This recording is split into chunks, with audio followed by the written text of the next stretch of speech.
The town of Maplewood, Vermont, looked like a painting in December. Snow blanketed the rooftops, icicles hung like glass ornaments, and the scent of pine trees drifted through the crisp winter air. Every year, the town hosted its Winter Book Festival, a gathering of writers, readers, and dreamers who came together to celebrate stories. Emily Turner stood nervously behind her small table inside the festival hall. Her brand new novel sat in neat stacks in front of her. The cover was beautiful, a soft watercolor painting of a girl holding a lantern in the dark. But no one was stopping. People walked past, heading toward the larger booths with best-selling authors and celebrity speakers. Emily's cheeks burned with embarrassment. This was her first book, and she already felt invisible. Just as she was about to pack up her things, a tall man with dark hair stopped at her table. He picked up her book, flipping through the pages with genuine interest. Emily's breath caught in her throat. She recognized him instantly. It was Jacob Cross, the famous romance author. His novels were everywhere, on bestseller lists, in airports, in cozy bookshops. He had a reputation for being charming, witty, and brilliant. And now, here he was, holding her book in his hands. "Is this yours?" Jacob asked, looking up at her with kind brown eyes. Emily nodded nervously. "Why, yes. It's my first novel." A slow smile spread across his face. "Congratulations. That's no small thing. I remember my first signing. I thought no one would show up. Turns out, even writers with doubts can become writers with readers." Emily blushed. "You're Jacob Cross. I've read your books since college." He leaned closer, lowering his voice. "Then maybe you and I will get along just fine. Writer to writer." At that moment, an announcement echoed through the hall. "Attention guests. Due to the incoming snowstorm, all festival activities are suspended until further notice. Please stay safe indoors." Emily glanced out the frosted window. Snow was falling heavily, thick flakes swirling in the wind. The storm had arrived faster than expected.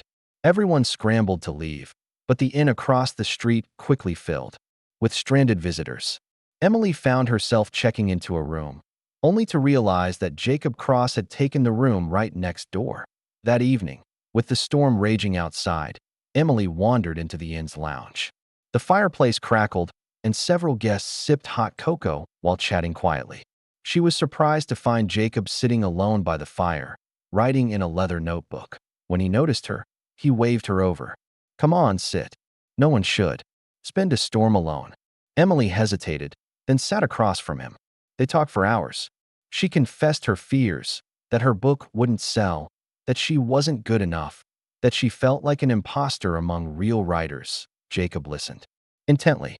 "Emily," he said gently, "I've written 10 books, and I still feel that way every time. But let me tell you something. If you write from the heart, you've already succeeded. The rest is just noise." His words warmed her more than the fire ever could. She realized she was smiling, really smiling, for the first time in weeks. The next morning, when the storm had calmed but the snow was still knee-deep, Jacob knocked on her door. "Come on," he said, grinning. "Let's take a walk." Together they wandered into the snowy woods behind the inn. The trees sparkled with frost, their boots crunched against the ice. Emily laughed as she slipped on a patch of snow, and Jacob caught her just in time. They tumbled into a snowbank, laughing so hard their cheeks turned red. They built a snowman together, gave him a crooked smile, and stood back to admire their work. Emily couldn't remember the last time she'd laughed so freely, felt so alive. "I can't remember the last time I had this much fun," she admitted. Jacob's gaze lingered on her. His voice was low, almost hesitant.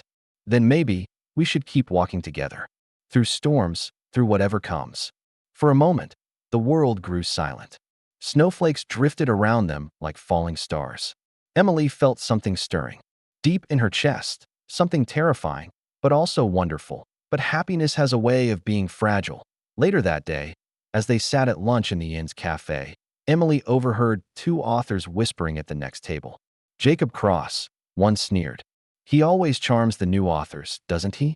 Gets close, uses them as inspiration, then leaves. Poor girl doesn't even know she's just another chapter in his next book." Emily's heart dropped. She forced a smile when Jacob spoke to her, but her mind replayed the cruel words. That night, when he knocked on her door, she refused to let him in. You think I'm playing with you?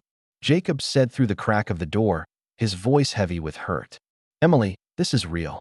You're real to me. But Emily, her heart, trembling with fear, closed the door. The next morning, the festival resumed. Jacob was scheduled to give the keynote speech. Emily almost didn't go, but something pulled her into the crowd. Jacob stood on stage, looking out over the audience. He cleared his throat. I was supposed to talk about my career today, he began. But I want to talk about something more important. This week, I met a writer who reminded me why I started writing in the first place. She is brave, honest, and far more talented than she realizes. She doesn't know it yet, but her words will change lives.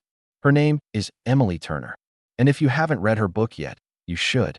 The crowd turned to look at Emily. Tears blurred her vision. Her doubts, her fears, all the walls she had built around her heart. They melted like snow in sunlight. After the speech, she found him outside, standing beneath the town's Christmas tree, its lights twinkling against the night sky. I was foolish, Emily whispered, tears in her eyes. I let fear get in the way. I'm sorry. Jacob stepped closer, brushing the snow from her hair. Then let's not waste another moment. This isn't just a story, Emily. This is real life. He pulled her into his arms. Snow fell gently around them as their lips met in a slow, tender kiss. The world was silent, the storm was gone, and in its place was something stronger, warmer, love. Narrator. Sometimes, love finds us when the world feels its coldest, because that's when we need warmth the most. And that winter, in a little snowy town, two souls found each other and began their forever. Snow was still falling in Maplewood as Emily and Jacob kissed under the Christmas tree. For a moment, it felt like the world had stopped. But love, like winter, has many seasons, and not all of them are easy. The next morning, Emily woke in her small room at the inn with her heart racing. She couldn't stop smiling, but doubt lingered in the corners of her mind. She whispered to herself, was last night real? Or just the magic of Christmas lights and snow? Downstairs, Jacob was waiting for her with 2 steaming mugs of coffee. He grinned when she appeared. Good morning, author, he teased. I thought we could celebrate your first fan club. I overheard 3 people buying your book this morning. Emily laughed softly, feeling her cheeks warm. But as they sat together, a thought crept in. Jacob was a star, adored by millions. She was just beginning her journey. Could their worlds truly fit together? The festival ended, and with it, the cocoon of snowy nights and glowing fireplaces. Emily returned to her small apartment in Boston, while Jacob flew back to New York City for his whirlwind book tour at a tea first. They called every night, talking until one of them fell asleep with the phone pressed to their cheek. But as weeks passed, Jacob grew busier. Sometimes he missed their calls. Sometimes he texted at midnight with just 2 words, "Miss you." Emily tried to be patient, but loneliness grew. She poured her feelings into her second novel, scribbling late into the night. Yet doubt returned. Was she strong enough to love a man whose world never stopped moving? In February, Jacob invited Emily to join him at a literary gala in New York.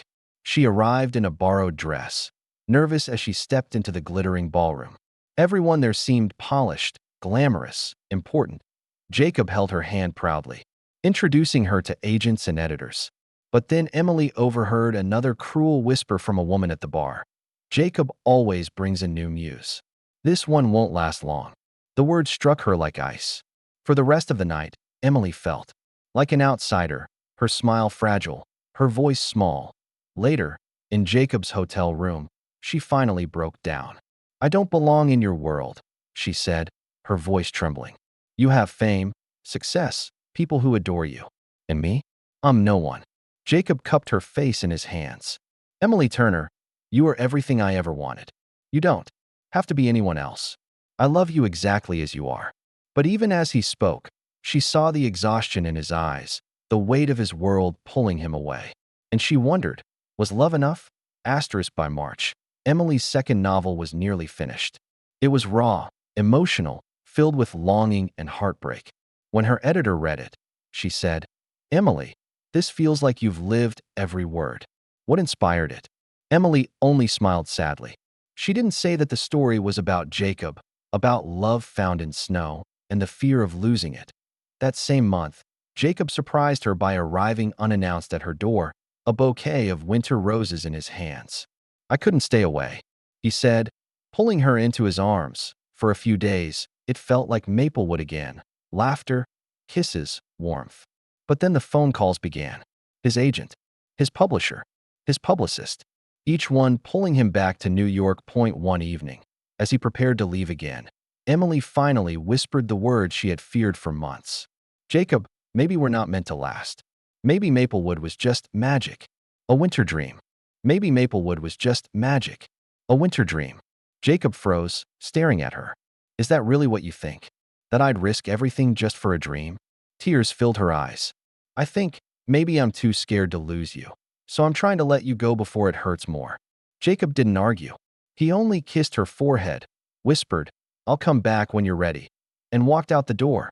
Spring came, and with it, Emily's second book release. It sold modestly, but readers praised its honesty. She should have been proud. Yet her heart ached with Jacob's absence. By December, a full year after the night they first met, Emily returned to Maplewood for the festival. She walked the snowy streets, memories flooding back, the bookstore where she had once sat. Alone, a surprise awaited her. A table with a sign that read, "Special Guest Author, Emily Turner, Writer of the Year." Tears filled her eyes. She had made it. On her own. But as she looked up, she froze. Standing in the crowd, holding her newest book, was Jacob Cross. His eyes met hers across the room. Slowly, he walked toward her. "You wrote us," he said softly, holding up her novel. "Every page, every fear, every kiss in the snow. You kept us alive." Emily's breath hitched. "Jacob, I thought you moved on." He shook his head. "I tried, but every story I started without you felt empty." "Emily, I don't want another muse. I don't want another chapter. I want the whole book with you." Outside, snow began to fall again, just like the year before. Emily stepped into his arms, her tears mixing with laughter, and under the twinkling lights of Maplewood, she whispered, "Then let's begin again."